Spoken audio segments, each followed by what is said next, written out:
It's interesting to look back at how the alternative music landscape developed in the early 2000s. Modern music was still holding on to the post-grunge era, which was becoming extremely tiring to listen to. Alternative rock needed a shake-up, and that finally came in the early years of the new millennium when independent garage rock went huge. Bands like The Strokes, The White Stripes, The Hives, and The Killers all became the newest and freshest bands in alternative rock, surpassing post-grunge and pop-punk in their wake. All of these bands drew from similar notable influences like the sounds of post-punk, new wave, and earlier iterations of garage rock. Here in Australia, we had some of the strongest contributions to that scene. First came The Vines, out of Sydney, with their sound foregoing the sheen of post-grunge, harking back to the pre-Nevermind sound era of alternative rock. This band had a strong rivalry with fellow garage rockers The Hives, and the two bands both developed admirable commercial presence. The Vines were most well known for their debut album Highly Evolved, which charted in multiple countries, including top 10 positions in Australia and in the UK, and hitting number 11 in the US. The album was also certified platinum in their home country. They were also well known for their raucous frontman Craig Nicholls, who made a name for his extreme stage presence, which often resulted in what looked like public meltdowns. No better example is out there than their performance on Letterman, which is still often brought up today in alt-rock circles.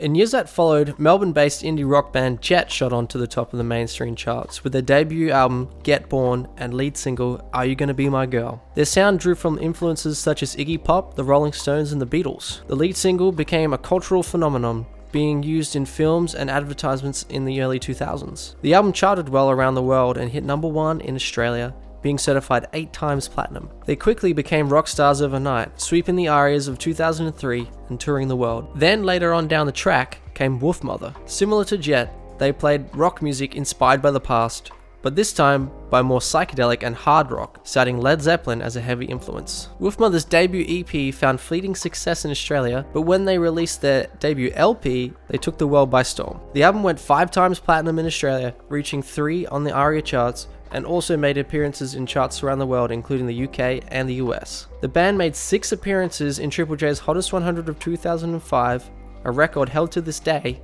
and they won a Grammy in 2007 for Best Hard Rock Song with their song Woman. Arguably their most successful single from their self-titled debut was Joker and the Thief, which still gets a lot of airplay to this day at sporting events and on hard rock radio. As the decade rolled on, all 3 bands began to dwindle in their popularity despite continually releasing new music. Now in the early ages of the 2020s, many fans look back at these 3 bands with a sense of mediocrity about their songs, and arguably their music has not stood the test of time too well. It seems songs like Are You Gonna Be My Girl, Get Free, and Joker and the Thief have become more guilty pleasures than legendary singles. So where did it all go wrong for these bands, and why has their music aged poorly in the eyes of alternative music fans? I'd like to share a couple of theories which are based mostly on my opinions and observations. Firstly, I think it comes down to their future work and output past their debut albums. All 3 of these bands released hugely successful debut LPs that were considered fresh, interesting, and inspired at the time of their releases.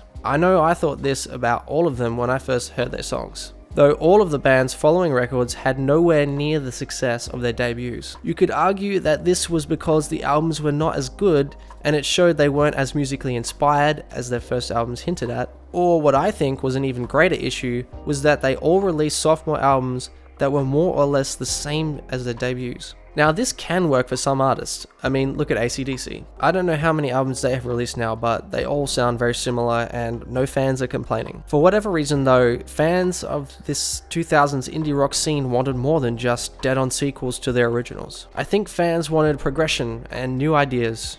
Indie culture seemed to be moving in more of a synthier, poppier direction at this point too. For example, MGMT got really big around the end of Wolfmother's reign in Australia, and my 3 bands at center stage here all stuck to their guns with garage indie rock. My second point as to why these 3 bands have not aged well is because their big songs got way too overplayed. All 3 bands had their big lead singles smashed on Australian radio. They were all continually used in commercials, movies, TV shows, and video games, and we just got a bit sick of hearing them, I think. It resulted in songs feeling more gimmicky and less cultured. To this day, Joker and the Thief gets overused at sporting events, Get Free has connotations with four-wheel drives, and Are You Gonna Be My Girl is now mostly remembered as the iPod ad song. It feels like when a song becomes so saturated by pop culture, it loses a bit of its sheen. And lastly, I think they were all overtaken by a band doing something similar to them that have overcome both of the previous issues with more success. That band is Tame Impala. If it wasn't for these three trailblazing Oz rock bands, we may have never got Kevin Parker's music out of his bedroom and off his MySpace, then onto major label records. I think if you listen to early Tame music, you can hear a little bit of Wolfmother influence in there too.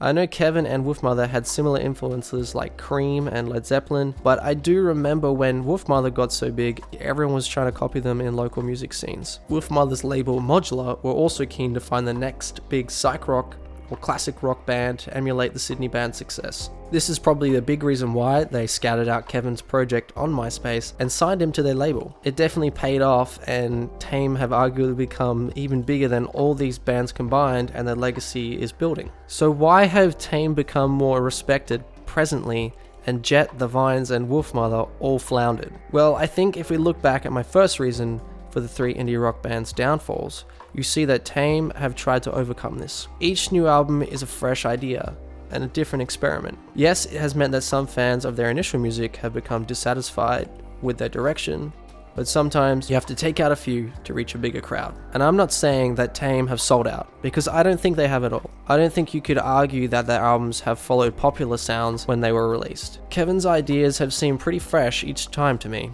although maybe the slow rush was a little bland.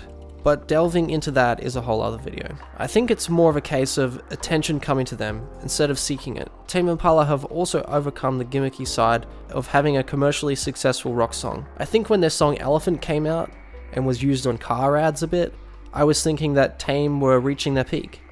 But Kevin followed it up with a completely different sound on their next album, which got more people intrigued. They have since headlined Coachella and continue to be one of the most reputable alternative music projects in the world. I guess this point still remains to be seen, with The Less I Know The Better now getting TikTok attention too, but time will tell, I guess. Hey everyone, thanks for checking out this video.